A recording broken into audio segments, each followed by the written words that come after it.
ನಮ್ಮ ಊರೊಳಗೆ ಈಗಾಗಲೇ ಪುರುಷ ಅಂದರೆ ನಮ್ಮ ಸಹೋದರರು ಈಗಾಗಲೇ ಒಂದು ಪ್ರತಿಷ್ಠಾನವನ್ನು ಮಾಡಿಕೊಂಡು ಬೆಳವಡಿ ಮಲ್ಲಮ್ಮನ ಒಂದು ಪ್ರಾಧಿಕಾರಕ್ಕಾಗಿ ಸಾಕಷ್ಟು ಹೋರಾಟವನ್ನು ಮಾಡಿದರು. ಅದರ ಪ್ರಭಾವದಿಂದ ನಾವು ಏನು ಮಾಡಿ ಮಹಿಳೆಯರು ಕೂಡಿ ಒಂದು ಮಹಿಳಾ ಪ್ರತಿಷ್ಠಾನವನ್ನು ಮಾಡ್ಕೊಂಡ್ವಿ. ಅದಕ್ಕೆ ಅಧ್ಯಕ್ಷರು ಅಂತೂ ಶ್ರೀಮತಿ ಪ್ರೀತಿ ವಿಶ್ವನಾಥ್ ಪಾಟೀಲ್ ಅವರನ್ನು ಮಾಡಿದ್ವಿ. ಉಪಾಧ್ಯಕ್ಷರಾಗಿ ನೀಲವ್ವ ರಾಜಪ್ಪ ಕರಿಕಟ್ಟಿ ಮತ್ತು ಕಾರ್ಯದರ್ಶಿಯಾಗಿ ನಾನು ಅದರ ಕೆಲಸವನ್ನು ವಹಿಸ್ಕೊಂಡಿದ್ವಿ. ನಾವು ಈ ಪ್ರಾಧಿಕಾರಕ್ಕೆ ಏನೇನು ಮಾನದಂಡಗಳು ಬೇಕಲ್ಲ, ಆ ಮಾನದಂಡಗಳನ್ನು ಒಂದು ಲಿಸ್ಟನ್ನು ತೆಗೆದುಕೊಂಡು ಈಗಾಗಲೇ ಒಂದು ವರ್ಷ ನಾವು ಅದನ್ನ ಒಂದು ಸಂಶೋಧನಾತ್ಮಕ ಕೃತಿಯ ರೂಪದಲ್ಲಿ ಹೊರಗೆ ತಂದಿದ್ವಿ ಮತ್ತು 7 ನಿಮಿಷದ ಒಂದು ಸಾಕ್ಷ್ಯ ಚಿತ್ರವನ್ನು ಮಾಡಿದ್ವಿ. ಈಗಾಗಲೇ ನಾವು ಚಚಡಿ, ತಲ್ಲೂರು, ರುದ್ರಾಪುರ, ಶಿವಾರಗಟ್ಟಿ, ಲೋಕೂರ, ಹೂಲಿ ಹೀಗೆ ಹಲವಾರು ಯಾದವಾಡ ಆಗಲಿ, ಆಮೇಲೆ ಲಕ್ಮಾಪುರ ಹಲವಾರು ಊರುಗಳಲ್ಲಿ ಮಲ್ಲಮ್ಮನ ಅವಶೇಷಗಳನ್ನ ನಾವು ಏನ್ ಮಾಡ್ಕೊಂಡ್ವಿ ಅಂದ್ರೆ ಪಡೆದುಕೊಂಡಿವಿ.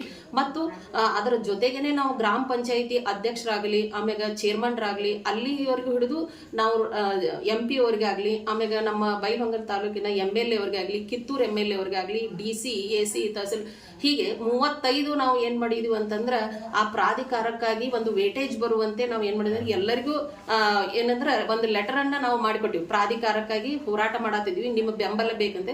ಅಲ್ಲಿ ಎಲ್ಲರೂ ನಮಗೆ ಸಕಾರಾತ್ಮಕವಾಗಿ ಏನ್ ಮಾಡಿದ್ರು ಅಂದ್ರೆ ಬೆಂಬಲವನ್ನ ಸೂಚಿಸಿದ್ರು. ಈಗಾಗಲೇ ನಾವು ಶ್ರೀ ಜಗದೀಶ್ ಶೆಟ್ಟರ್ ನಮ್ಮ ಬೆಳಗಾವಿ ಲೋಕಸಭಾ ಸಂಸದರ ಒಂದು ನಿಯೋಗದ ಅವರ ಒಂದು ನೇತೃತ್ವದಲ್ಲಿ ನಮ್ಮದ ಒಂದು ಮಹಿಳಾ ಪ್ರತಿಷ್ಠಾನದ ನಿಯೋಗ ನಾವು ಈಗಾಗಲೇ ಏನ್ ಮಾಡಿವಿ ಅಂದ್ರೆ ಡೆಲ್ಲಿವರೆಗೂ ನಾವು ಪಾರ್ಲಿಮೆಂಟ್ ಅಂದ್ರೆ ಹೊಸ ಪಾರ್ಲಿಮೆಂಟಿನ ಮುಂದೆ ಮಲ್ಲಮ್ಮನ ಅಶ್ವಾರೂಢ ಮೂರ್ತಿಯನ್ನ ಪ್ರತಿಷ್ಠಾಪನೆ ಆಗ್ಬೇಕು. ಈಗಾಗಲೇ ಪ್ರತಿಭಾ ಪಾಟೀಲ್ ಅವರು ರಾಷ್ಟ್ರಪತಿಯವರಿದ್ದಾಗ ಕಿತ್ತೂರು ಚೆನ್ನಮ್ಮನ ಅಶ್ವಾರೂಢ ಮೂರ್ತಿ ಸ್ಥಾಪನೆ ಆದದ್ದನ್ನ ನಾವು ಕಂಡುಕೊಂಡಿದ್ವಿ. ಈಗ ಮಹಿಳಾ ರಾಷ್ಟ್ರಪತಿ ದ್ರೌಪದಿ ಮುರ್ಮು ಅವರು ಇರುವುದರಿಂದ ನಾವು ಮಲ್ಲಮ್ಮನ ಒಂದು ಅಶ್ವಾರೂಢ ಮೂರ್ತಿಯಲ್ಲಿ ಸ್ಥಾಪನೆ ಆಗ್ಬೇಕಂತ ಪಾರ್ಲಿಮೆಂಟಿನ ವ್ಯವಹಾರಗಳ ಸಚಿವರಾದಂತಹ ಕಿರಣ್ ರಿಜಿಜು ಅವರಿಗೆ ಭೇಟಿದ್ವಿ. ಅಂದ್ರೆ ಪ್ರಧಾನಮಂತ್ರಿಯವರಿಗೆ ನಾವು ಇದನ್ನ ಮನವಿ ಕೊಟ್ಟಿದ್ವಿ. ಪ್ರಧಾನಮಂತ್ರಿಯವರು ಏನ್ ಮಾಡಿದ್ರು ಅಂದ್ರೆ ಇದರ ಡೆಲಿಗೇಷನ್ ಅನ್ನ ಕಿರಣ್ ರಿಜಿಜು ಅವರು ಕೊಟ್ಟಿದ್ರು. ಕಿರಣ್ ರಿಜಿಜು ಅವರು ಕೂಡ ಇದನ್ನ ಏನ್ ಮಾಡಿದ್ರು, ಓಂ ಬಿರ್ಲಾ ಅವರು ಮತ್ತು ಪ್ರಧಾನಮಂತ್ರಿಯವರ ಜೊತೆ ನಾ ಚರ್ಚೆ ಮಾಡಿ ಆದಷ್ಟು ಬೇಗನೆ ಈ ಮೂರ್ತಿಯನ್ನ ಪ್ರತಿಷ್ಠಾಪನೆ ಮಾಡ್ಬೇಕಂತ ಹೇಳಿ ನಮಗೆ ಆಶ್ವಾಸನೆಯನ್ನು ಕೊಟ್ಟರು. ಅದರ ಜೊತೆಗೇನೆ ಬರುವಂತ 25ನೇ ತಾರೀಕು ಅಧಿವೇಶನ ಅಲ್ಲಿದೆ, ಚಳಿಗಾಲ ಅಧಿವೇಶನ ಇದೆ. ಈ ಅಧಿವೇಶನಗಳು ನಾನು ನಿನ್ನೆ ತಾನೇ ಜಗದೀಶ್ ಶೆಟ್ಟರ್ ಅವರನ್ನು ಭೇಟಿಯಾಗಿ ಖುದ್ದಾಗಿ ನಾವು ರಾಷ್ಟ್ರಪತಿಯವರನ್ನ ಭೇಟಿ ಆಗ್ಬೇಕಂತ ಹೇಳಿ ಮನವಿಯನ್ನ ಕೊಟ್ಟಿದ್ವಿ. ಅದಕ್ಕೆ ಅವರು ಕೂಡ ಆಗ್ಲೇ ಒಂದು ಲೆಟರ್ ಅನ್ನ ರೆಡಿ ಮಾಡಿದ್ರು. ಅಂದ್ರೆ ನಮಗೆ ಇನ್ನೂ ಡೇಟ್ ಸಿಕ್ಕಿಲ್ಲ, ಬಟ್ ಒಂದು 15 ದಿವಸದೊಳಗೆ ನಾವು ಮತ್ತೆ ಖುದ್ದಾಗಿ ರಾಷ್ಟ್ರಪತಿಯವರ ಪ್ರಧಾನಮಂತ್ರಿಯವರನ್ನ ಭೇಟಿಯಾಗಿ ಅಲ್ಲಿ ಅಶ್ವಾರೂಢ ಮೂರ್ತಿ ಸ್ಥಾಪನೆ ಆಗಲೇಬೇಕು. ಯಾಕಂದ್ರೆ ಜಗತ್ತಿನೊಳಗ ಮಲ್ಲಮ್ಮ 2000 ಮಹಿಳೆಯರ ಸೈನ್ಯವನ್ನ ಕಟ್ಟಿದ್ದು ಇತಿಹಾಸದಲ್ಲಿ ದಾಖಲೆ ಆದಿತ್ತು. ಈಗಾಗಲೇ ನಾವು ಏನ್ ಮಾಡಿದ್ವಿ ಅಂದ್ರೆ ಬರೀ 2000 ಮಹಿಳಾ ಸೈನ್ಯ ಕಟ್ಟಿದೇವು ಅಂದ್ರೆ ಇದು ಅಲ್ಲಿ ಸ್ಥಾಪನೆ ಆದ್ರೆ ಇದು ಇಡೀ ಮಹಿಳಾ ಕುಲಕ್ಕೆ ಒಂದು ಸಂದ ಗೌರವ ಅಂತ ಹೇಳ್ಬೇಕು. ಅದರ ಜೊತೆಗೇನೆ ಅದು ಮುಗಿದ ತಕ್ಷಣ ನಾವ್ ಏನ್ ಮಾಡಿವಿ ಅಂದ್ರೆ 14ನೇ ತಾರೀಕು ನಾವು ಬೈಲಹೊಂಗಲ್ MLA ಅವರಾದಂತಹ ಮಹಾಂತೇಶ್ ಕೌಜಲ್ಗಿ ಸರ್ ಅವರಿಗೂ ಈಗಾಗಲೇ ನಾವು ಪ್ರತಿಷ್ಠಾನದಿಂದ ಸಾಕಷ್ಟು ಮನವಿಯನ್ನ ಕೊಟ್ಟಿದ್ವಿ. ಈಗ ಫೈನಲ್ ನಾವು ಏನು ಸಂಶೋಧನಾತ್ಮಕ ಕೃತಿಯನ್ನ ಮತ್ತು 7 ನಿಮಿಷದ ಸಾಕ್ಷ್ಯ ಚಿತ್ರವನ್ನ ಕೊಟ್ಟು ನಮಗೆ ಈಗಾಗಲೇ ಅವ್ರು ಏನ್ ಮಾಡಿದ್ರೆ ಬೆಂಗಳೂರಿಗೆ ಕರ್ಕೊಂಡು ಹೋಗುವಂತ ವ್ಯವಸ್ಥೆಯನ್ನು ಮಾಡಿದರು. ನಾವು ಸಿದ್ದರಾಮಯ್ಯರನ್ನು ಖುದ್ದಾಗಿ ಭೇಟಿ ಮಾಡಿ ಈ ಪ್ರಾಧಿಕಾರ ರಚನೆ ಮಾಡಲೇಬೇಕು ಅನ್ನುವಂತ ಒಂದು ಹಠವನ್ನ ಹಿಡಿದಿದ್ದೇವೆ ನಾವು. ಅಂದ್ರೆ ನಮ್ಮ ಸಹೋದರರು ಕೂಡ ನಮಗೆ ಸಾಕಷ್ಟು ಬೆಂಬಲವನ್ನ ಕೊಟ್ಟಿದ್ದರು.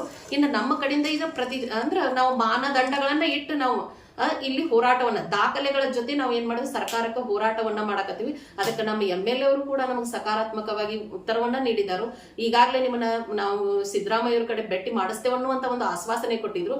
ಈ ತಿಂಗಳ ನಾವ್ ಏನ್ ಮಾಡ್ತೇವೆ ಅಂದ್ರೆ ಬರುವ ಒಂದು ವಾರದೊಳಗೆ ನಾವು ಬೆಂಗಳೂರಿಗೆ ಹೋಗುವಂತ ವ್ಯವಸ್ಥೆಯನ್ನ ಮಾಡಿದ್ವು. ನಮ್ಮ ಬೇಡಿಕೆ ಏನೈತೆ ಅಂದ್ರೆ ಬರುವ ಫೆಬ್ರವರಿ 28ನೇ ತಾರೀಕು ಮಲ್ಲಮ್ಮನ ಉತ್ಸವ ಬರುವುದರೊಳಗಾಗಿ ನಮಗೆ ಒಂದು ಆಶ್ವಾಸನೆಯನ್ನು ಕೊಡಬೇಕಂತ ಹೇಳಿ ನಾವು ನಮ್ಮ ಬೈಲಹೊಂಗಲ ಶಾಸಕರಲ್ಲಿ ಕೂಡ ಏನ್ ಮಾಡಿದ್ವಿ ಅಂದ್ರೆ ವಿನಂತಿಯನ್ನ ಮಾಡ್ಕೊಂಡಿದ್ವಿ.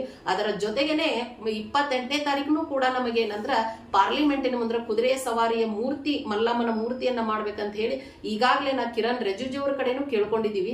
ಇದಕ್ಕೆ ನಮಗೆಲ್ಲ ನಮ್ಮ ಊರಿನ ಗುರು ಹಿರಿಯರ ಬೆಂಬಲ ಇದೆ, ಅಣ್ಣ ತಮ್ಮಂದಿರ ಬೆಂಬಲ ಇದೆ, ಮತ್ತು ನನ್ನ ಪ್ರತಿಷ್ಠಾನದ ನನ್ನ ಎಲ್ಲಾ ಸಹೋದರಿಯರು ಕೂಡ ನನಗೆ ಸಾಕಷ್ಟು ಬೆಂಬಲವನ್ನ ನೀಡಿದರು. ಪ್ರೀತಿ ಪಾಟೀಲ್ ಮೇಡಮ್ ಅವರಾಗ್ಲಿ, ರೋಹಿಣಿ ಬಾಬಾ ಸಾಹೇಬ್ ಪಾಟೀಲ್ ಅವರಾಗ್ಲಿ ಸಾಕಷ್ಟು ನನಗ ಕಾಳಜಿಯಿಂದ ಬಹಳಷ್ಟು ಇದನ್ನ ಕೇರ್ ತಗೊಂಡ್ ಮಾಡಂತೂ ಈಗಾಗಲೇ ಹೇಳಿದಾರೆ. ಅವರ ಒಂದು ಇದ ಮೇರೆಗೆ ನಾ ಈ ಕೆಲಸವನ್ನ ಮುಂದುವರಿಸ್ತಾ ಇದ್ದೀವಿ.